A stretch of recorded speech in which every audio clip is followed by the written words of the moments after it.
may kaugnayan ang dealer nito sa mga kumpanya ni Congressman Zaldico. Related sa mga kumpanya ni Zaldico. Involved ka sa Ghost Project? Your Honor, I invoke my right to incrimination, Your Honor. How can my question incriminate you? Tell me. May incriminate siya kasi nga hindi niya may tuturo ko siya dahil Ghost Project siguro. Karamihan nito, Bulacan Ba't di mo mabanggit ang Bulacan? 42 plunder cases ito eh. Naku. Kanina sinasabi namin sa inyo kung nakikinig po kayo. So ilang beses ka bumili ng kotse sa isang taon? Minsan sa isang taon, isa, or kaya minsan tatlo yung iba. Oh. Luxury.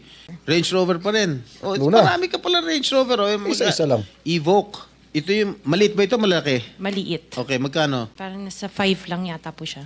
Lang ha? Sarap Lang, ng lang, buhay ha? mo. Sa dami nyo ng kotse. This is really, for me or for all of us, for all the Filipino people watching, this is unbelievable. Dagdag Balita News Update. Dagdag Balita.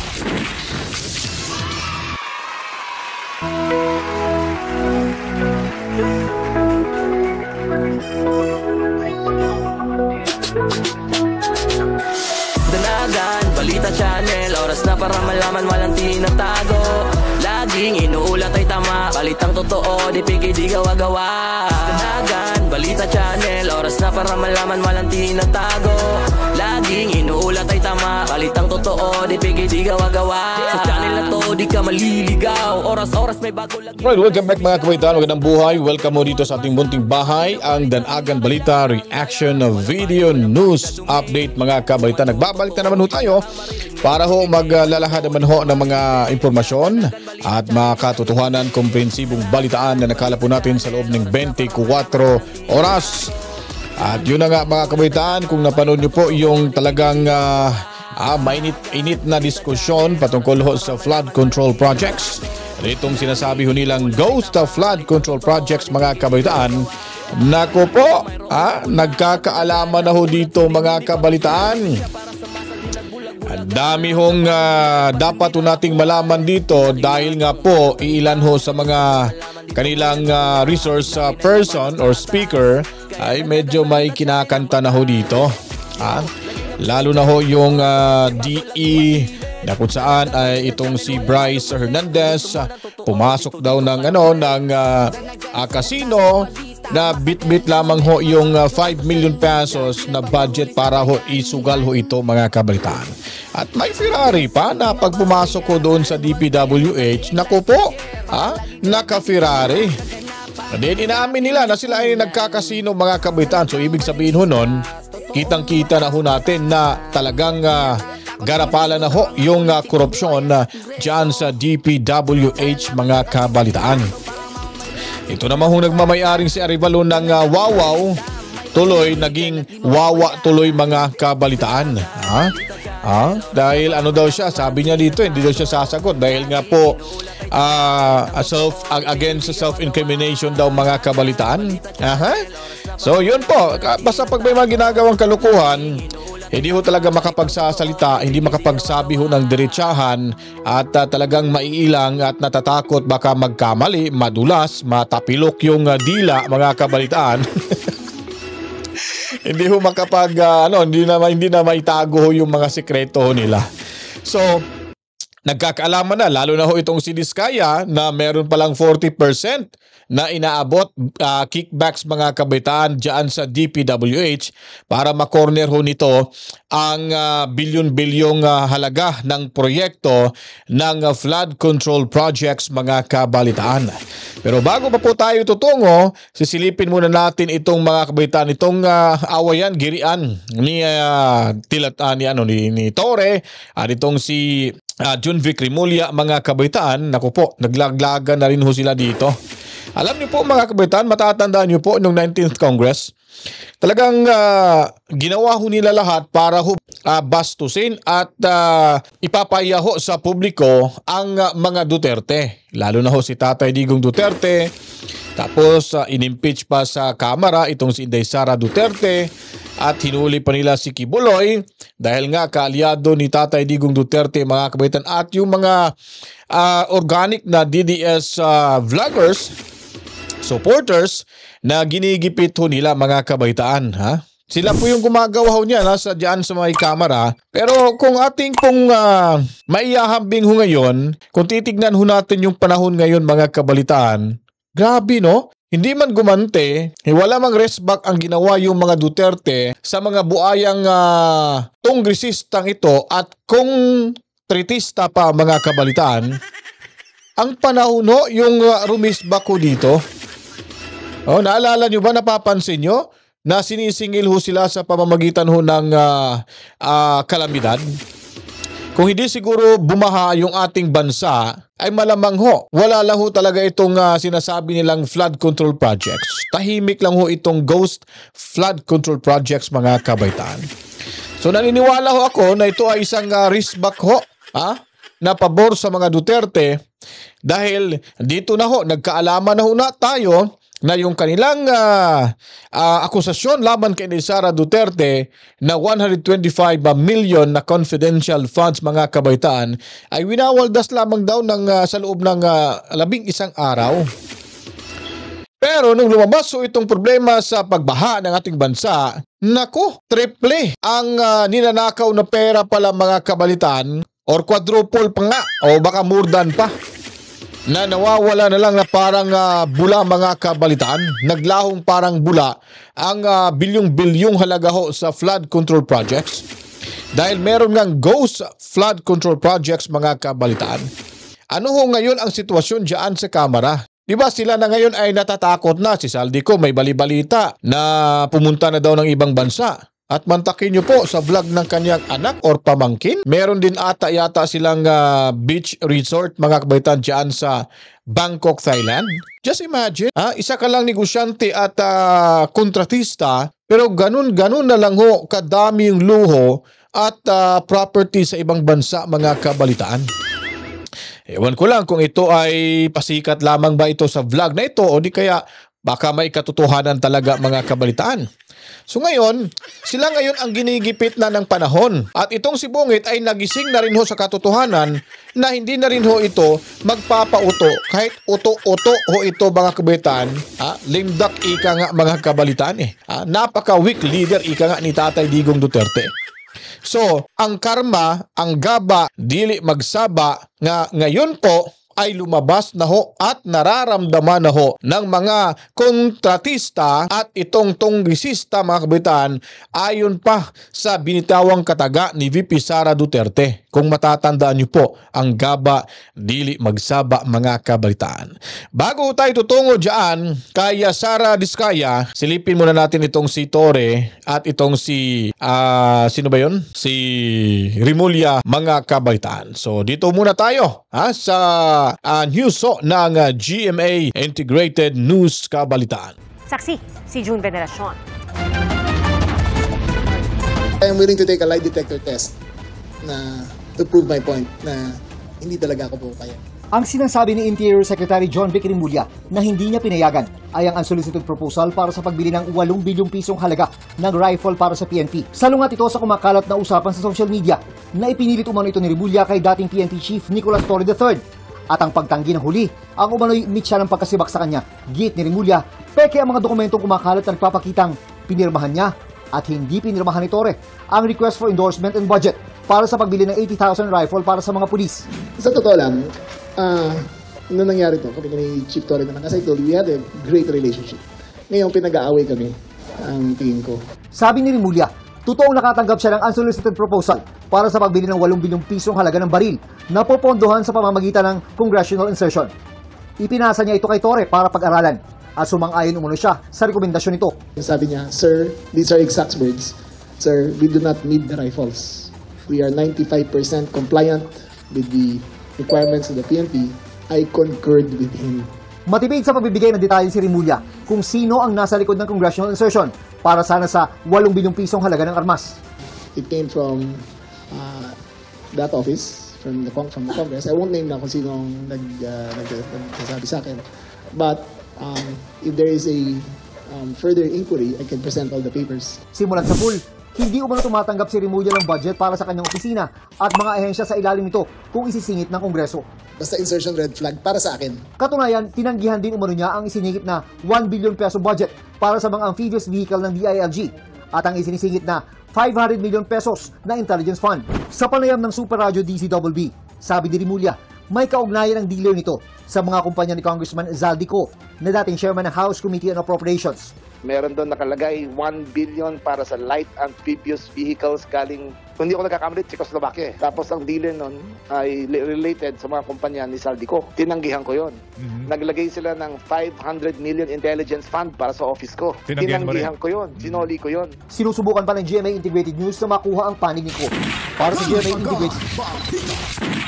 Nako po mga kabalitaan, panibagong problema naman ho to ni Zaldico mga kabalitaan. Mantakin nyo po. Maglalagay sila sa pamamagitan ho ng congressional insertion mga kabalitaan. So alam na ho natin, pag insertion po, ay totoo po yung sinabi dito ni Rimulya na red flag ho talaga ito mga kabalitaan. Kasi nga dito ho magmumula yung corruption. Kasi hindi ho ito mga kabalitaan, kumbaga may sikretong deal ho ito dito mga kabalitaan eh. Di ba? So ngayon, itong si Zaldico talagang sanay na sanay ho talaga ito sa congressional insertion mga kabalitaan na gagamitin ho ang kanyang sariling kumpanya. So ano po bang ibig sabihin nun ito? Akala ko ba naka-divest na ito? Yung divestment na sinasabi ho natin dito mga kabalitaan, dapat kasi dapat isinapubliko ho. Saka pa ho nila sinasabi na wala na ho sila sa kanilang kumpanya kung nahuli na sa kanilang kabulastugan. Ngayon, konektado pa rin pala ito si Zaldico. Ganun ho talaga ang kakapal ng pagmumuka ng mukhang puwet mga kabalitaan itong si Zaldico. Itong sinasabi ni John Vic Rimulya, dapat maimbestigahan ho ito.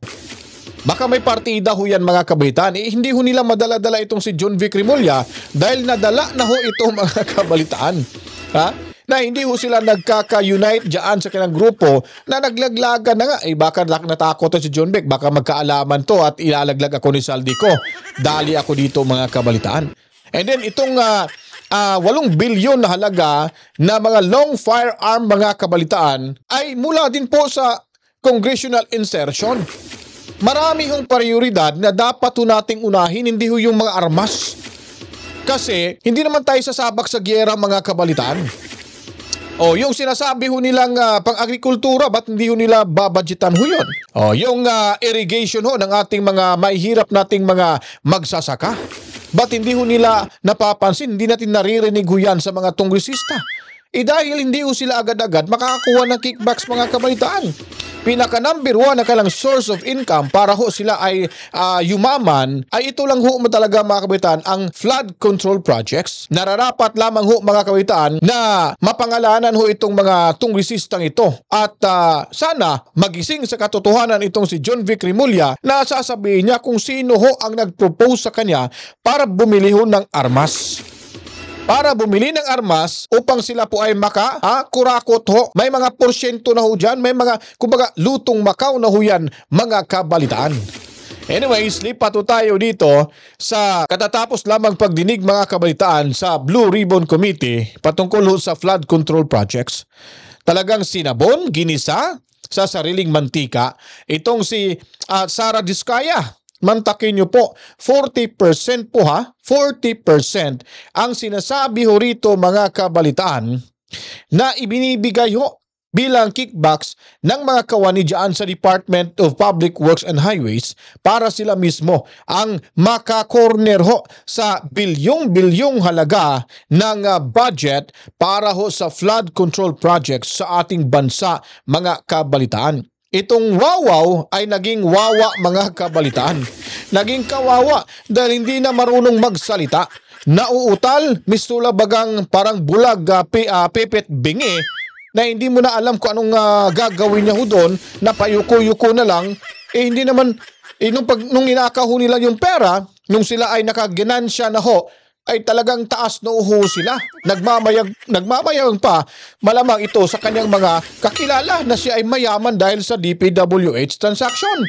Ngayon, nasa harap na ho ng mga senador na nag-imbestiga ho dito, may sulang basang sisiw mga kabaitaan na halos hindi na natin maririnig yung kanyang boses na may pagkabunjing rin tong hinampak na ito mga kabaitaan, itong si Arivalo na nagmamay-ari di umano ng Wawaw Builders mga kabalitaan.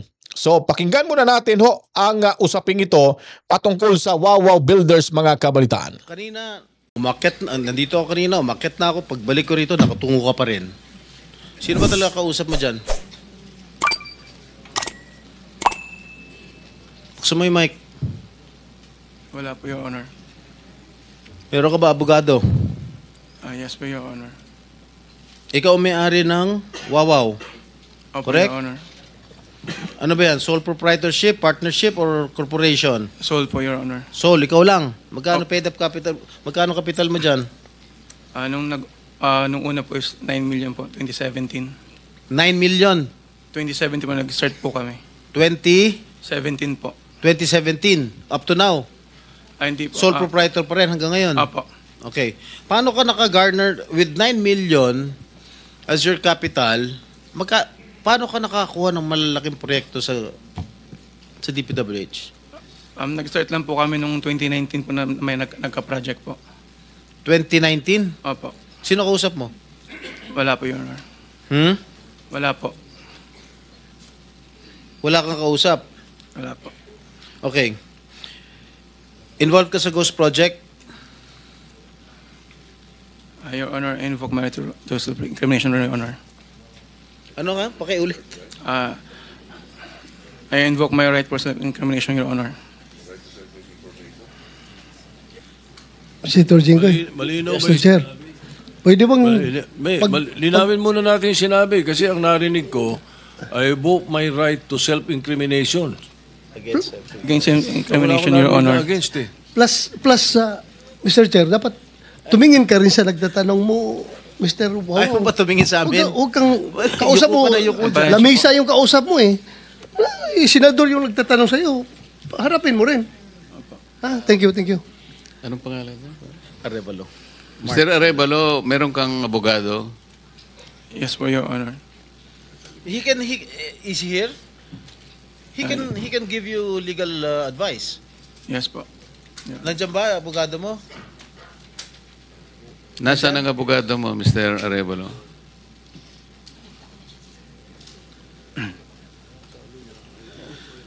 Nasa likod ko po, Your Honor.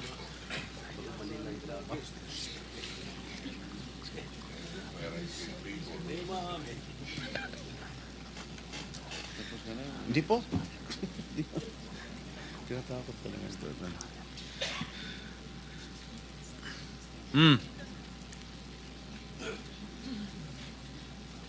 Oh, answer. Tingnan mo na, so may in-advisean ka na ng abogado mo, ha? Mr. Arevalo. Are you involved in any ghost projects? Your Honor, I invoke my right against self-incrimination, Your Honor. Ilang taon ka na? 37 po, Your Honor. 37. Wow, bata ah. Bago ka pumasok sa mga kontrata sa gobyerno, ano trabaho mo dati? May mga, may nasa construction company po ng kamag-anak po. Kamag-anak mo? Gano'ng kalapit yung kamag-anak mo? Tatay mo ba yan? O pinsan? Tsuhin? Mga kamag-anak lang po, tita po. Nga, sino nga kamag-anak? Wala namin kamag-anak. Tita po. Ha? Mga tita po. Tita mo? Po. Nasa construction business? Opo. Tinuruan ka? Naglayasan po muna po. Ha? Layasan po. Ano yung mga proyekto mo? Ano mga nakuha mo proyekto rito sa DPWH? At saan?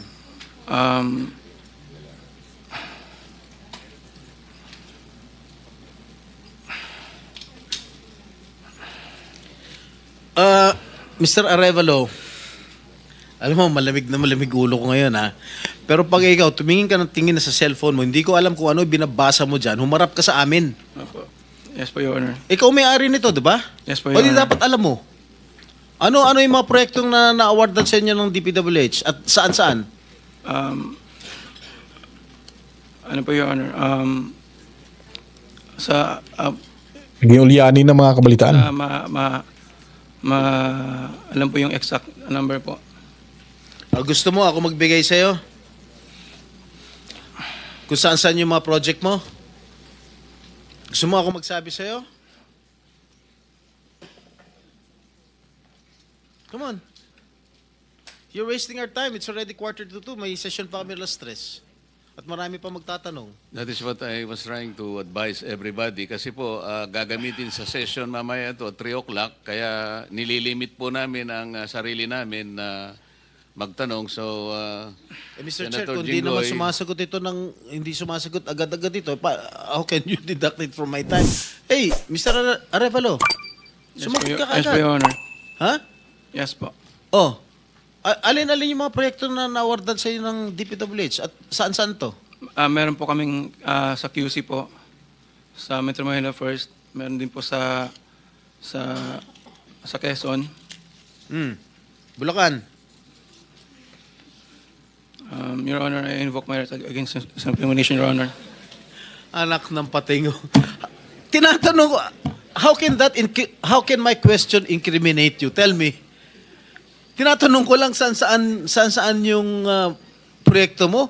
I invoke my right against self-incrimination? Sorry po, Your Honor. Ha? How can that incriminate you? Tell me. Pinapainit ng ulo namin dito eh. may incriminate siya kasi nga, hindi niya may tuturo ko siya dahil ghost project siguro. Dahil po may mga usapin na may mga allegation po na mayroon nga pong anomalya. Kung magsasalita po ako, pwede po magamit laban sa akin.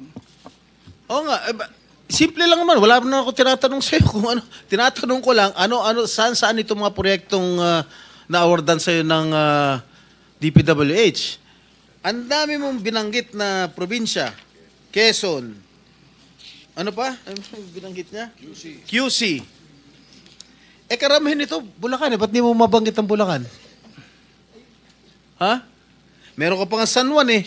Hindi po binabanggit eh. Ha? Metro Manila First po yun, Your Ano? Honor. Sa Metro Manila First po yun, Your Honor. Metro Manila First? Yes po. San Juan po. Oh. Yun po yung pinakuha namin project 2019. Sige. Yung Bulacan, meron ba? Sagot. Bulacan tahimik siya eh. Your Honor. Guilty na guilty to dito, guys. Siguradong guilty to sa Bulacan. O di kaya pinapahiram niya lang yung license nila. Minom ka ng tubig. Tapos, di niya alam na wala pala talagang flood control doon. Ilan? Ilan? Di ko pa sigurado, Your Honor. Dito base sa record namin, meron kang 42 Naks, dami. projects sa Bulacan. Meron kang 42 projects sa Bulacan. Yung bulk ng na-award na contract sa inyo ng DPWH, ang bulk no nasa Bulacan. 42. Ha? 2 sa San Juan. 2 yata sa Quezon. Meron sa Ilocos Norte. Meron sa Caloocan. Meron sa Laguna. Yan, Bulacan lahat to. San Juan. Quezon City. Tsaka identical ang presyo ha. Identical ang mga presyo rito. 77 million, 77 million, 72 million, 72 million. Sino ba? Bakit ganun? Lahat ba last and final question. Meron ba ng 42 projects above how much? Yeah, 42 projects sa Bulacan. Meron 90 million. Kaya nga above 50? Yes, above 50 million. Lahat. So, Mr. Arevalo, kung 42 projects ito, 42 plunder cases ito eh. Naku. Kanina sinasabi namin sa inyo, kung nakikinig po kayo, makikipag-deal kami sa inyo na po pwedeng hindi na kayo ipoprosecute criminally, magturo na lang kayo. Kasi sa palagay namin, hindi kayo ang most guilty.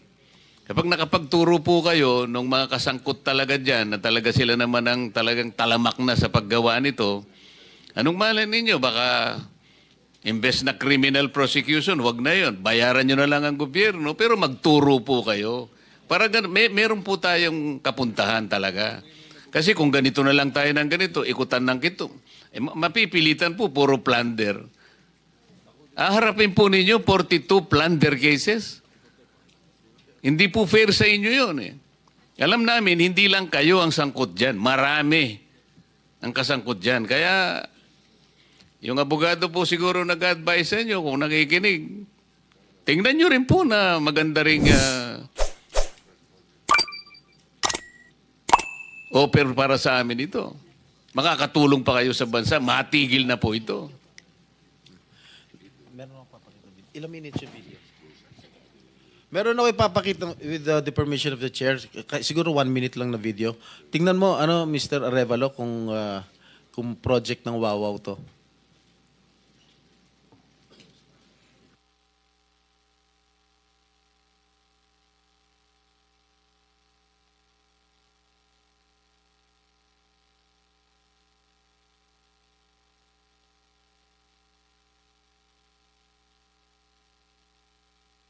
Parang walang Familiar ka dito? proyekto dyan eh. Familiar ka, Mike? Hindi po. Hindi nga nasimula eh. Dahil, hindi ka nga talaga magiging familiar dahil ghost nga. Tama? Yan, ang nakalagay dyan sa report, completed.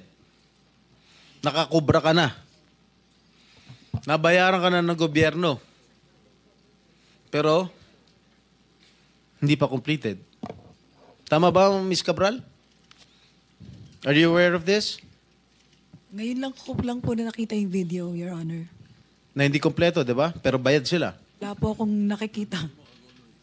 Sa Hagonoy, Bulacan. So, hindi mo alam, Mr. Arevalo? Ngayon ko lang din po nakita yung video. Ngayon ko lang din po nakita yung video, Your Honor. Oh, talagang hindi mo makikita dahil hindi mo naman alam. Kasi nga ghost. Di ba? Alam mo, nag-iisip na ako kung isa-site kita yung contempt dito eh. Huwag mo lang ako subukan, please. Okay, babalik ka kita next hearing ha. Right, so yun po mga kabitaan, no? Ang isa sa mga ghost flood control projects diyan sa Bulacan. Alam niyo po, yung teorya ko po dito mga kabitaan, kung bakit itong si Arevalo na nagmamay-ari ho ng Wawaw Builders na hindi niya po talaga masagot-sagot kung ilan ho ba at saang banda sa Bulacan ang kanilang flood control projects. Kasi nga sa unang pasabog ni Magalong, yung mga kontratista at tongresista, ang ginagawa lamang ho nila mga kabitan, sila po ang pumipili ng mga proyekto. So, kasi nga maraming korupsyon dyan sa DPWH, so madali lang ho nila itong liligawan. Now, ang ginagawa ho dito, malamang itong lisensya ni Arevalo mga kabalitaan, sigurado ay nirerentahan lang ho ito. Ika nga, royalty fee mga kabalitaan. Pero wala ho talaga itong kinalaman sa pagpapagawa ng flood control. Kasi nga, ghost flood control projects. So ang sinisiguro lang ni Arevalo malamang ay kikita ho siya. Kikita ho siya sa pamamagitan ng pagpaparenta niya ho ng kanyang lisensya, pero hindi niya po alam na ito ay nag-exist ba or existing ba itong sinasabing flood control projects dyan sa Bulacan. Kaya hindi niya alam at parang naguguluhan ho siya dito kung papaano niya sasagutin ang mga katanungang ito dahil siya mismo personal na wala ho talagang alam kung saan po ito inilalagay. At hindi ho talaga ito makikita dahil nga guni-guni na flood control projects lang ito, mga kabalitaan. Kaya sinasabi ho natin dito, tama yung sinabi ni Senador Marcoleta na makipagtulungan na lang at ituro. Ang ibig sabihin nun, sabihin niya kung ang lisensya ba nito ay nirentahan lang o siya ba talaga ang umahawak sa proyektong ito na hindi nila itinupad, mga kabalitaan. Meaning to say, binulsa lang ho nila yung perang ito, mga kabalitaan. Yun po ang masaklap ho diyan. Na nasisilawan pag pera ho kasi, mga kabalitaan, hindi ka na makapag-isip ng maayos dahil nga umaasa ka dahil ang kasamahan mo ay puro nasa DPWH, ay mga tongresistang kontratista. Yun po, ine-expect mo na hindi lang, kumbaga makakalusot ka lang dahil meron naman tayong mga kakilala dyan na sila naman ho talaga. Sila naman ho talaga, mga kabalitaan, ang puprotekta ho sa atin. Ngayon, siningil na ho sila ng panahon. Ang panahon na ho mismo ang kumampiho sa mga Duterte sa pamamagitan ng pagbaha, ay naku po, nagkaalaman na ho talaga rito na marami hong perang ninanakaw ng mga kontratistang ito at kongresistang ito, mga kabalitaan, lalo na ho sa DPWH. So speaking of kontratista, mga kasabwat ho ng mga diskaya, ay meron din pala itong 40% na kickbacks na ibinibigay ho nila sa Department of Public Works and Highways na para ho nila makuha yung mga proyektong ito na bilyon-bilyong halaga sa ating bansa.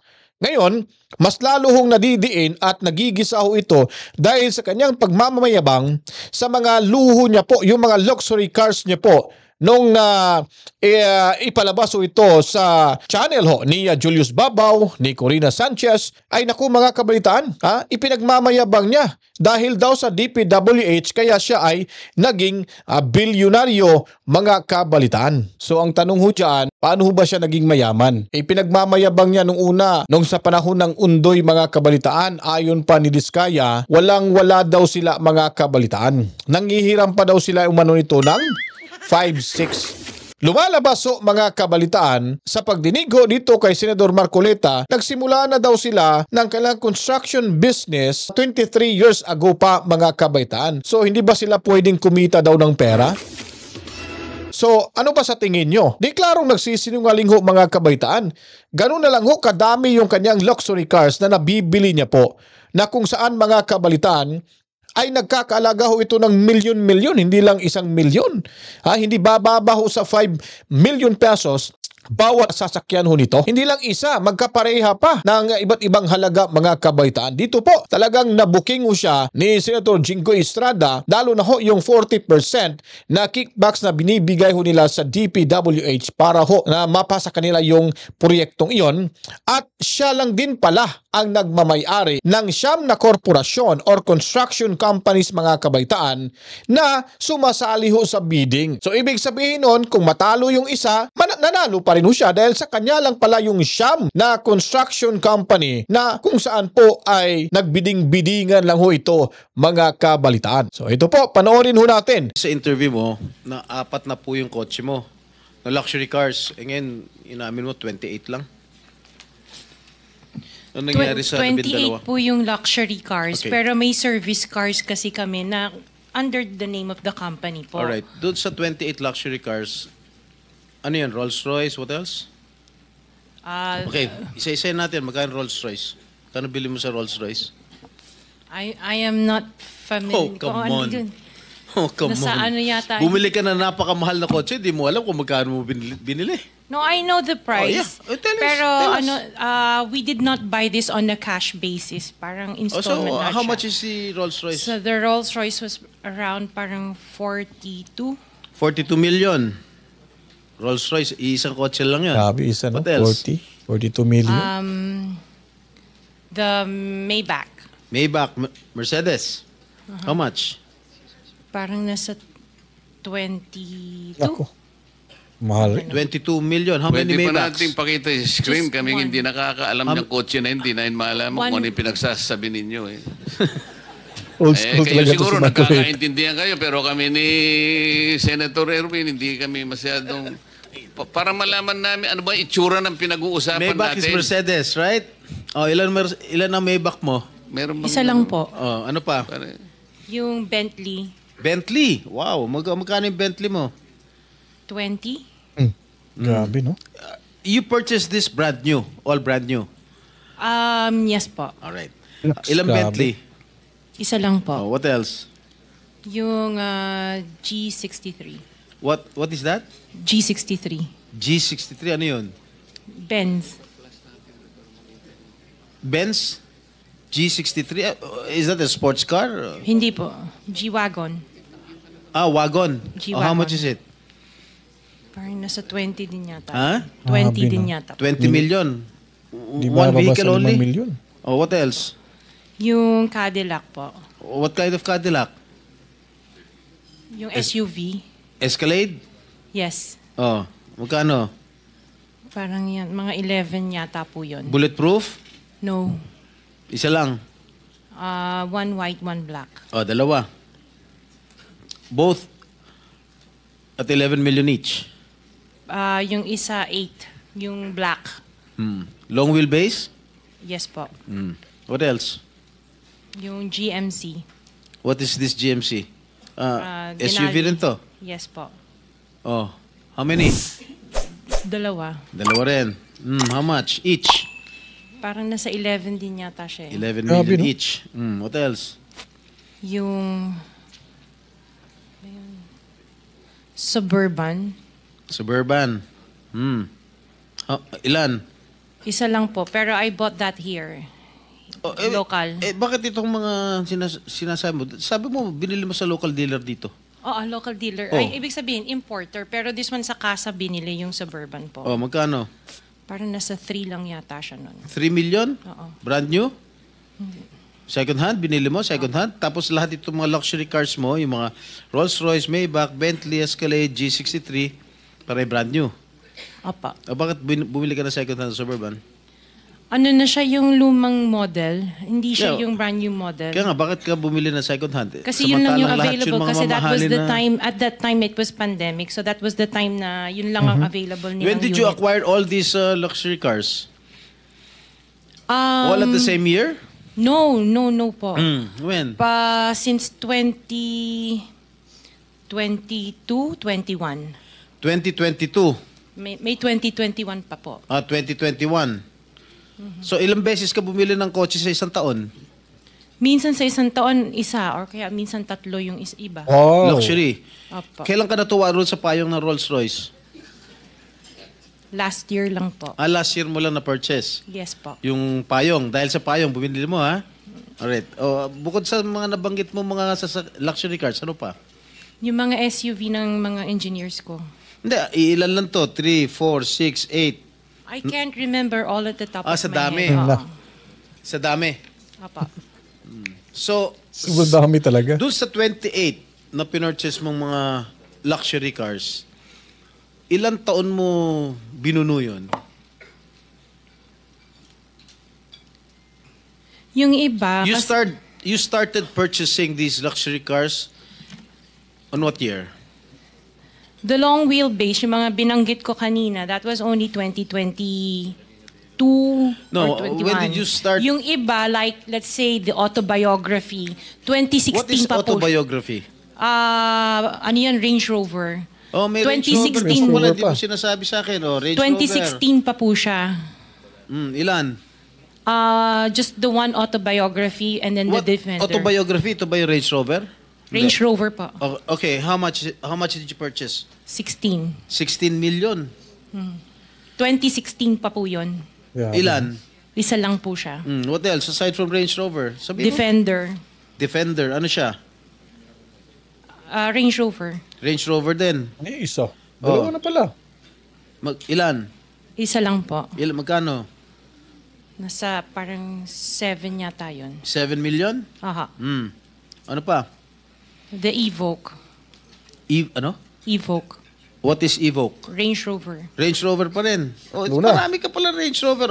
Isa lang. Evoque. Ito yung, maliit ba ito? Malaki? Maliit. Okay, magkano? Parang nasa 5 lang yata po siya. 5 billion. What else? Lang, ha? Sarap ng buhay mo, ah. Sige, ano pa?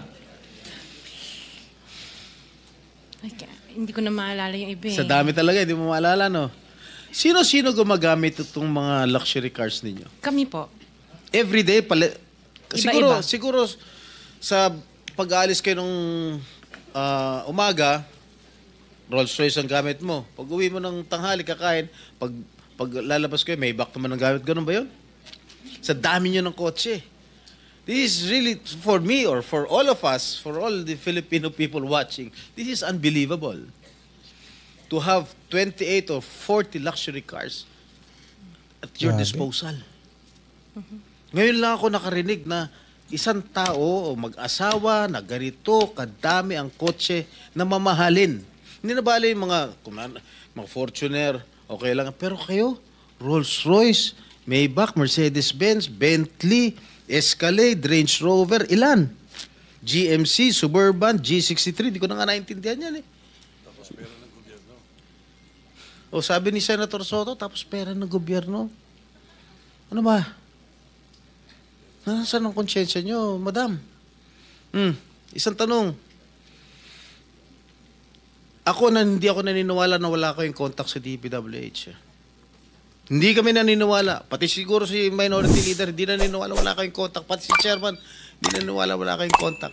Ngayon, huwag ka tumingin tumingin ka sa akin. Wala naman nagtatanong dyan. Sino ba tinitignan mo dyan? Magkano binibigay mong porsyento o advance sa mga tiga DPWH para mabigyan ka ng proyekto? Yun. Wala po ako binibigyan sa DPWH po. Baka may ipakita ako sulat sa'yo. Tama ng mukha, oh. Mamin ka na. Wala po ako talagang... Kasi hindi po ako nakikipag-transact with the DPWH. At the end of the day, pag nagsinungaling ka, ipapakita ko yung sulat. Mino mo. Di ba umabot hanggang 40%? Yun. Laki. Wala po ako, sa DPWH wala po akong kausap talaga. Sige, I will take your word for it. Pagka meron ako nilabas sa'yo mamaya, okay? Mag-isip-isip ka. Hindi ako nagbibiro. Wow. Mrs. Diskaya, meron bang pagkakataon yung siyam na pag-aari mo ng construction company, meron bang pagkakataon na sila naglalaban sa isang bidding, sa isang kontrata? Hindi po. Sigurado ka?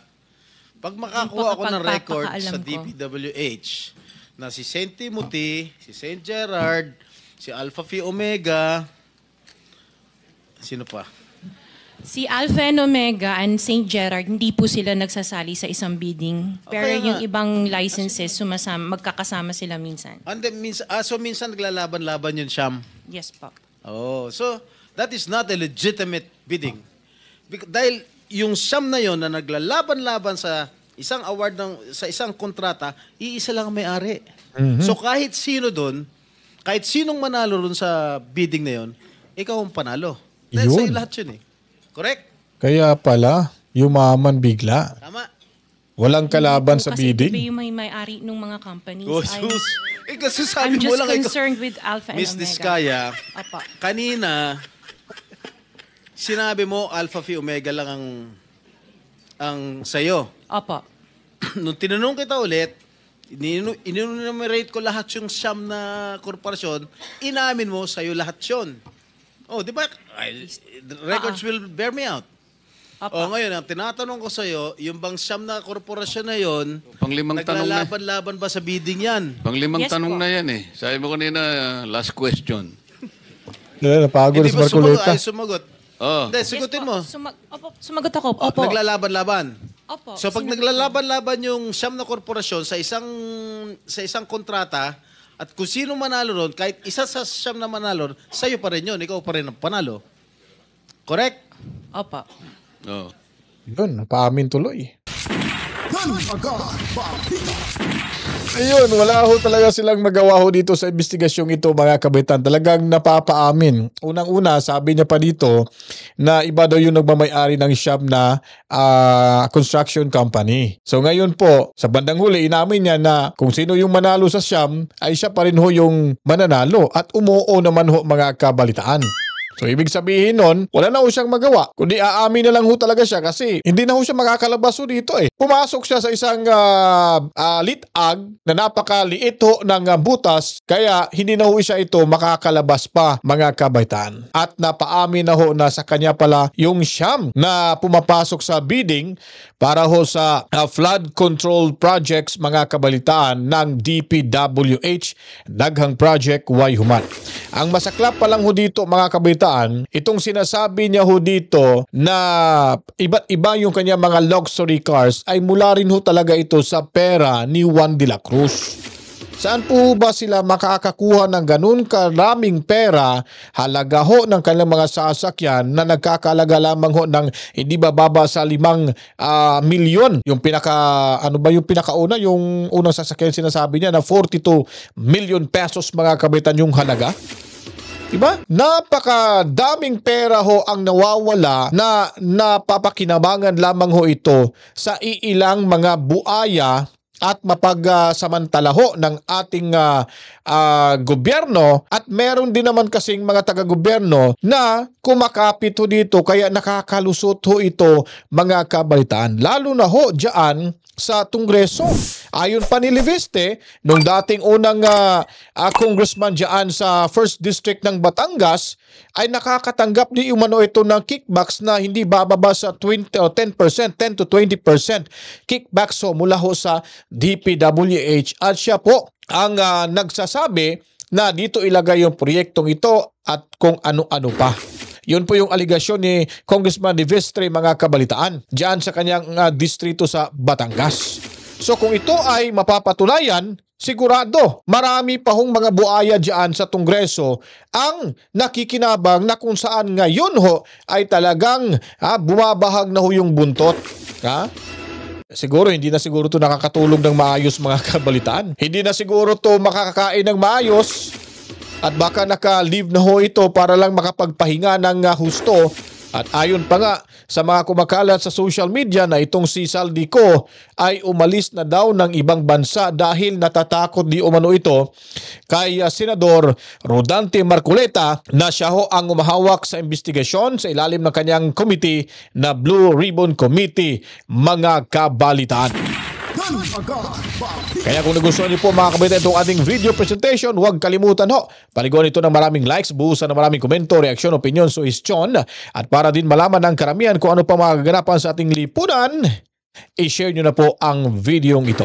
Maraming salamat sa mga bagong subscribers, at sa hindi pa po nakapag-subscribe, mga bagong salta, subscribe nyo na po at pindutin ang notification bell para agad nyong mapapanood yung ating mga bagong videong i-upload ho gaya dito, mga kabalitaan. Assalamualaikum sa ating mga kapatid na Muslim. Maraming salamat. Masalam. And then sa mga kababayan natin sa The Hague, Netherlands, mabuhay ho kayo. At of course, sa iba yung dagat, mga seafarers o mga kabalitaan. Sa ating laging sinasaluduhang makabagong bayani nating bansang overseas Filipino workers, mabuhay ho kayo. At sa lahat ng mga kababayan natin dito ho sa ating bansang sinilangan, ang bansang Pilipinas, maraming salamat at suportahan ho tayong lahat para may pahatid natin at maintindihan ng karamihan kung ano ang mga kaganapan sa ating lipunan sa pamamagitan ho ng ating Bahay Danagan Balita Reaction Video News Update. Ako po'y magpapaalam at kita-kitso tayo maya-maya lamang po, mga kabalitaan, sa ating pagbabalik kasama ang mga balitang makatotohanan at komprehensibo, mga kabalitaan. Luzon, Kabisayan ug Mindanao, saan mang lupalop nating mundo basta may mga Pilipino, ang bahay na ito ay para kanatong tanan. To God be the glory. Bawa, chip. Peace out.